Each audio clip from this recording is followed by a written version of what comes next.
الله أكبر الله أكبر هذا من يشالونها الله أكبر الله أكبر በዱንያም በአኺራም መልካም ገጠመኝን ከፈለጋችሁ እቺን ነፍስ ተቃረኗት። ይቀልባችሁን መስተካከል ከፈለጋችሁ እቺን ነፍስ ተቃረኗት። ትዳርና ፍቅር ይለያያል። እንደ ሰማይና ምድር ነው ይለያያል። በፍጹም አይገናኝም። ትዳር ላይ ያለና ፍቅር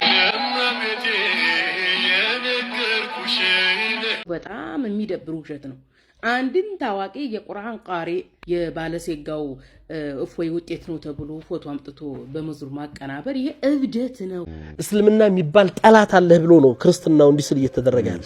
ወላሂ እቺ ዱዓ አላህ ከችግር ይጠብቀንና የትኛውም ችግር ቢያጋጥማችሁ በኢዝኒላሂል ከሪም ችግራችሁ የሚወገድበት ያ ጀማዓ ወላሂ እውነትም የታለ የሰገድ ነው ሰላት አዳምጡት ይሄን ቪዲዮ فمن شرح الله صدره للإسلام فهو على نور من ربه اهلا وسهلا ومرحبا السلام عليكم ورحمه الله وبركاته ሰላም ወደና ተከበራችሁና ለክታታችሁ ባላችሁበት የአላህ ሰላም እዝነት ረድኤት ቸርነት ኢንሻአላህ ዛሬም ከመገኘት ተመለከታችሁት አነጋገሬ ተወደዱ የተመረጡ እንደደሞ እስላማዊ ቪዲዮ ይዤላችሁ ቀርቤያለሁ። እነዚህን ቪዲዮዎች በጋራ እንመለከታለን ኢንሻአላህ። ለቻናል አዲስ ከሆነ ሰብስክራይብ በማድረግ ነባራችሁን አልቀመም ላይክ እያደረጋችሁ ሐሳብና አስተያየታችሁን ይስጣችሁ። እስከ ፕሮግራማችን ፍጻሜ አብራችሁን ቆዩ።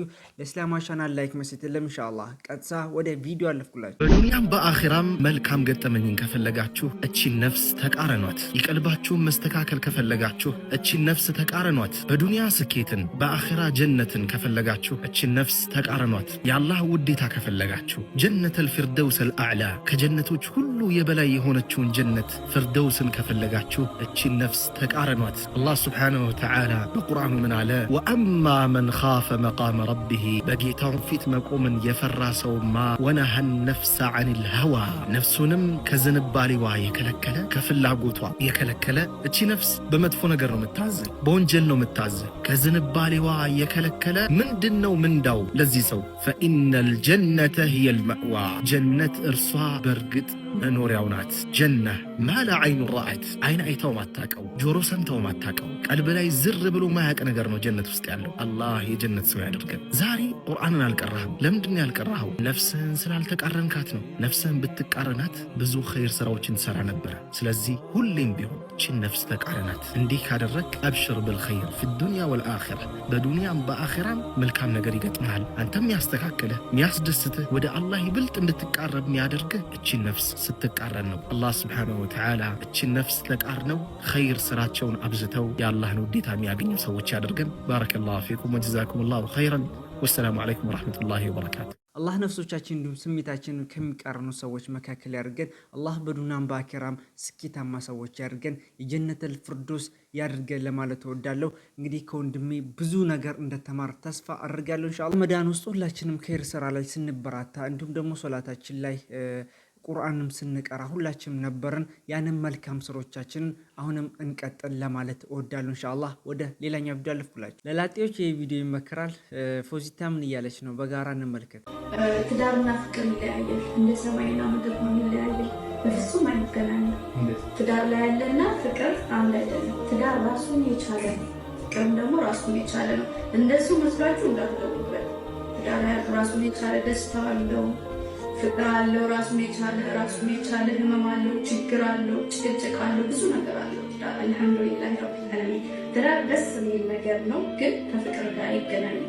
ምክንያቱም በፍቅር እያለን ለመወደድ ብለን ጸባያችንን ጥሩ እናደርጋለን፣ የሌለንን እናመጣለን። ማንኛችንም ወንዶቹም ሴቶቹ። ግን ትዳር ኑሮ ነው፣ ህይወት ነው፣ ትክክለኛ ህይወት ትዳር። ፍቅር ግን የውሸት ነው። ውጭ ላይ የሚኖር ፍቅር ውሸት ነው እና ትዳር ነው በላጩ። ፍቅሩ ሳይሆን ትዳር ነው። እውነተኛ ማንነቱን የማውቀው በትዳር ውስጥ ነው። እውነተኛ ማንነቱን የሚያውቀው በትዳር ውስጥ ነው። ትዳር ውስጥ ደግሞ ትልቅ ፍቅር አለ፣ ትልቅ ክብር አለ። ማሻአላ ብቻ ትዳር ደስ የሚል ነገር ነው እላችሁ ነው። ብዙ የሚቀንስ ነገር አለ፣ ሌላ ደግሞ ያልጠበቅከው ብዙ ጨምረን የምታገኘው ነገር አለ ትዳር ውስጥ። ትክክለኛ ህይወት ትዳር ነው። ያጀማ ፍቅር እያላችሁ የምትጃጃሉ ሰዎች ትላላችሁ። እዛ ዓለም ውስጥ ያለን ሰዎች ራሳችን ልንፈትሽ ይገባል። ትክክለኛ ፍቅር ማለት ያው ትዳር እንደሆነ ተናግራለች ማለት ነው። ትዳርና ፍቅር ይለያያል ማለት ነው።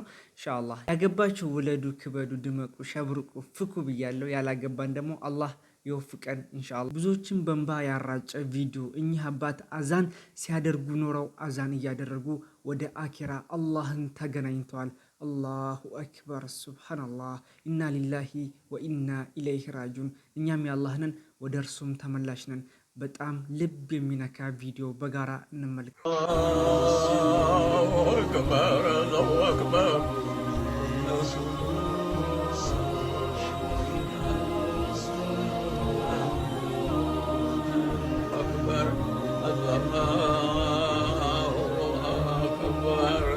لا إله إلا الله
سبحان الله إنا لله وإنا إليه راجعون እኛም የአላህ ነን ወደ እርሱም ተመላሽ ነን። አላህ መጨረሻችንን አላህ ካቲማችንን ያሳምርልን።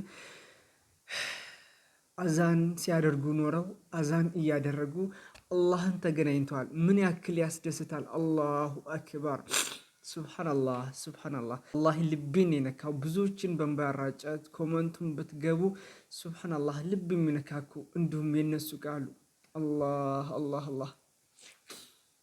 ይሄ ትልቅ እድልነት ነው። አላህ ሸሂድነትን ጸጋ ያጎናጽፋቸው። አላህ በጀነተል ፊርዶስ ያንበሻብሻቸው። አላሁ አክበር። ቃላት አጣሁኝ። በዱንያ ሳለን መልካም ስራዎችን ካበዛን እንዲሁም ደግሞ በአላህ መንገድ ከጸናን በዚህ መልኩ ነው ወደ አኪራ የምንሄደው። አላህ በላኢላሃ ኢላላህ ከሚሞት ውስጥ መካከል ሰዎች ያድርገን ለማለት እወዳለሁ። አላሁ አክበር አላሁ አክበር ሱብሃንአላህ ሱብሃንአላህ። በጣም ነው ልቤ የተነካው። በዚህ ጉዳይ ላይ ሀሳባችሁን አስቀምጡ።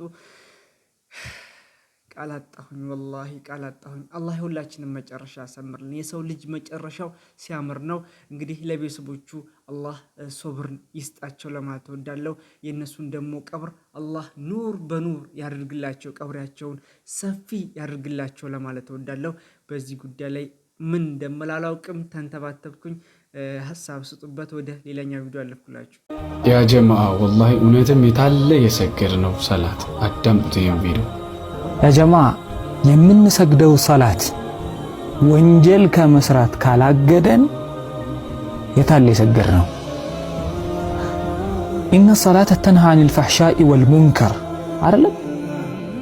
ዙሁር ሰግደን እስከ አስር ባለው ጊዜ ውስጥ ወንጀል በመስራት ላይ የተጠመድን ከሆነ የታለ ዙሁር የሰገድን? የታለ ኢያከ ነዕቡዱ ወኢያከ ነስተዒን? ሰላት ከሰገድን በኋላ ደጋግመን ወንጀል ውስጥ የምንገኝ ከሆነ ሰግደናል ብላችሁ ታስባላችሁ? አይመስለኝም። ሐሳባችሁን እስቲ ያሳውቁ። ሁላችንም ጥያቄ ነው። የታለ ዙሁር የሰገር ነው? የታለ አሱር የሰገር ነው? ከዙሁር እስከ አሱር፣ ከአሱር እስከ መግሪብ ያለው ባለው ጊዜ ውስጥ በዚህ በትንሽ ጊዜ ውስጥ በወንጀል የምንጨማለቅ ሰዎች ሰግደናል ብለን እናስባለን? አላህን እናንተንም ከወንጀል ይጠብቀን። መልካም ስራዎቻችን እንዲሁም ደግሞ ሶላታችንን አላህ ይቀበለን ለማለት እወዳለሁ። ወላሂ እቺ ዱዓ አላህ ከችግር ይጠብቀንና የትኛውም ችግር ቢያጋጥማችሁ ቢኢዝኒላሂል ከሪም ችግራችሁ የሚወገድበት በዚህ ዱዓ አንድ ሙስሊም ጠርቶ ዱዓው የማይመለስበት የሆነች ዱዓ ናት። ሙሳ ዓለይሂ ሰላም ፊ ዙሉማቲን ሰላስ በሶስት ጨለማ ውስጥ አላህ ሱብሓነሁ ወተዓላ ጠይቆ አልተመለሰበትም። አላህ አልመለሰበትም። የሌሊቱ ጨለማ አለ፣ የባህሩ ጨለማ አለ፣ የአሳ ነባሪው ጨለማ አለ። አላህ ሱብሓነሁ ወተዓላ ዱዓውን ተቀብሎታል። ይህ ዱዓ ምንድን ነው? ላኢላሃ ኢላ አንተ ሱብሓነከ ኢኒ ኩንቱ ሚነ ዛሊሚን።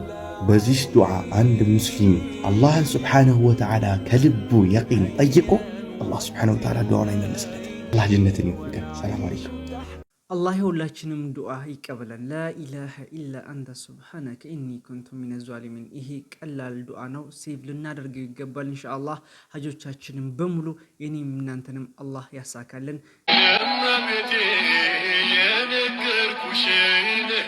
አሁንን ወገኖቻችንን በሶሻል ሚዲያ የሚያደርጉትን የውሸት ፕሮፓጋንዳ አይታችኋል፣ ታዝባችኋል። የዚህኛው ውሸት ደግሞ በጣም የሚደብር ውሸት ነው። አንድን ታዋቂ የቁርአን ቃሪ በሚሊየን የዩቲዩብ ተከታዮች ያሉትን የባለሴጋው እፎይ ውጤት ነው ተብሎ ፎቶ አምጥቶ በመዝሙር ማቀናበር ይሄ እብደት ነው።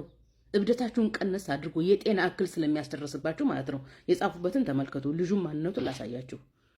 ልጁ ይህ ነው። ሸሪፍ ሙስጠፋ የሚባል ቃሪ ነው። ቁርአን ማዳመጥ የምትፈልጉ ሰብስክራይብ አድርጋችሁ ማዳመጥ ትችላላችሁ። በስሙ ራሱ አፕሊኬሽን አለው ጉግል ፕሌይ ስቶር ሱቅ ላይ። ይኸው እዚህ ጋር ሸሪፍ ሙስጠፋ ኤምፒ3 ቁርአን ብዱንት ይላል። ካለ ኢንተርኔት ማዳመጥ ራሱ ትችላላችሁ። እንግዲህ እንደዚህ እንደምትታዘቡት ነው። ይህንን ታዋቂ ሰው አምጥተው ነው በፈጠጣው የዋሹት። ወገኖቻችን ከብደታችሁ እንድትነቁ እመኝላችኋለሁ። በጣም ያስታቀኝ ደግሞ መዝሙሩ ነው። እመቤት የነገርኩሽን የአምላክነት አላለም። ማርያም ጸሎት አትሰማም እኮ። ማርያምና ኢየሱስ ፍጡር ስለሆኑ ፍጡራኖች ደግሞ ጸሎት አይሰሙም። እንደ መጽሐፍ ቅዱስ ግልጽ አስተምሮ ከፈጣሪ ውጪ የትኛውን ፍጡር ጸሎትን አይሰማም። ማርያም ደግሞ ፈጣሪን ወልደለች አምላክናት አይደለችም። ፈጣሪን ወልጃለሁ የአምላክናት ነኝ አላለችም። ሐዋርያቱም ማርያም ፈጣሪን ወልደለች አምላክናት ናት ብለው አያምኑምም፣ አላስተማሩም። ማርያም ጸሎት ትሰማለች፣ ኢየሱስ ጸሎት ይሰማል። ኢየሱስ ፈጣሪ ነው፣ ማርያም የፈጣሪ እናት ናት፣ የአምላክ እናት ናት የሚለው የቄስና መነኩሴ ዶግማና ቀኖና እንጂ የመጽሐፍ ቅዱስ የሐዋርያት አስተምሮ አይደለም፣ የነብያት እምነት አይደለም። እስልምና የሚባል ጠላት አለህ ብሎ ነው ክርስትናው እንዲስል እየተደረገ ያለው። ሙስሊሞች ያንተ ጠላት ሊያጠፉ የቆሙልህ፣ ክርስቲያኖች ያንተ ጠላት ሊያጠፉ የቆሙልህ ተብሎ ነው ሰውን በማስፈራራት እምነቱን እንዲቆም እያደረግን ያለ ነው። እምነቱን እንዲያውቅ አይደለም ያደረገው፣ ፍቅርን እንዲኖር እምነቱን እንዲማር አይደለም። ይሄ ነው አሁን አደጋው። እንደ ማህበረሰብ የወደቅ ነው። እምነቱ ስም ብሎ ሆነ፣ ስያሜውን ይዘነዋል፣ ግን ከኛ ማንነት ጋር ወጥቷል። እኔ ቤተ እምነቶች መልፋት አለባቸው ብዬ ማምነው፣ መምህራኖች አባቶች መልፋት አለባቸው ብዬ እማምነው ጉዳያችን አሁን እኔ እስልምና ሰው እንዲመጣልኝ ሲፈልግ አዎ እኔ እስልምና መዳኛ እምነት እስልምና ብቻ ነው ብዬ ነው ማምነው። አንተ እንደ ክርስትና ከክርስትና ውጭ መዳኛ የለም። ይሄን ማመንህ እኔን መጥላት አይደለም። በቃ ይሄ የምትወደውን ለኔ ልትመኛለህ። እኔ ክርስቲያን በሆን አንተ ደስተኛ ነህ። ምክንያቱም አቡበከር ይድናል ብለህ የምታምነው በክርስትና መስመር ስለሆነ እኔም አንተ እስልም ስትሆን ነው መዳን ነው ብትለው ብዬ ማምነው። ይሄንን ማሰብ አይደለም ወንጀሉ። ይሄንን ለማምጣት የምትጠቀምበት መንገድ ግን ተቃራኒ ይሆናል። ማህበረሰባችን ላይ የጠራ ነው እምነቱን ውስጥ ስናቆመው ጠላት አለብህ በማስፈራሪያ ስለሆነ ስለ እምነቱ እያኖር ነው ስላልሆነ ያ መንፈስ አልተገነባም። በእምነት ያልተገነባ መንፈስ ደግሞ እንኳን ጠላት አለ ብሎ የሚያስብ ሰው ጠላቶቹን እንዲያስብ ያደረግነው ሰው ቀርቶ አይደለም ዝም ብሎ የተሞላ ሰው ምንም ነገር ከማድረግ ወደ ኋላ አይመለስም። ጥፋት ነው ብሎም አይቆጥሩም። ለእምነቱ ዋጋ እንደከፈለ ነው። ምናልባት አንድ ሙስሊም ክርስቲያን ሲገድል ለእምነቱ የጸደቀ ጽድቅ የሰራ ነው የሚመስለው። ክርስቲያኑም ያንን ሲያደርግ ያው በቃ አንዱን ጠላቴን አጠፋሁ ብሎ አስተሳሰቡ አስተምሮቶቻችን መታረም መስተካከል መፈተሽ አለባቸው።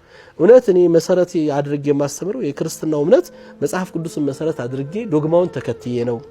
እስልምናን ሳስተምር ቁርአንን ተከትዬ ነው ማስተምረው። መታየት መቻል አለበት። ለዚህም የገነባናቸው የፈጠርናቸው ሰዎች ማሳያ ናቸው። ዛሬ እኮ እነዚህ ጥፋት አጠፉ፣ ሰው ገደሉ፣ አንጠለጠሉ ምንላቸው ሰዎች ከኛው ቤት የወጡ ሰዎች ናቸው። ማን ቀረጻቸው? ማን አስተማራቸው? ምን ይዘው ወጡ? በቃ ይሄው ነው ለኛ ምልክቱ። ይሄንን መፈተሽ ካልቻልን 98 ነን 100% ነን የቁጥር ጉዳይ አይደለም ጉዳዩ። እኔ እንኳን 98 ነን ይሄን ያደረግን እኔ 50 ብንሆን ምን ልንሆን ነበር እንደዚህ ምናት። ዛሬም ድረስ ግን ይሄን እንለዋለን 98% ነን 90% በላይ አማኝ ህዝብ ነው። አመነን ይሄን የሰራ ነው ባናምን ምን ልናደርግ ነበር? እዚህ ሀገር ላይ ያልተፈጸመ ነገር እኮ የለም አይደል? ይሄንንም ደግሞ ሰምተን ከንፈራችንን መጠን እንደዚህ አይተን አልፈነዋል። አሁንም ማሞን ነገ እንዳይደገምም እየሰራን አይደለም። ተራውን እኔ ጋር መምጣቱ ብቻ ነው እንጂ የሚጠበቀው አሁንም እየሰራንበት አይደለም። ለዚያ ነው ቆም ብሎ ማየት የሚፈልገው።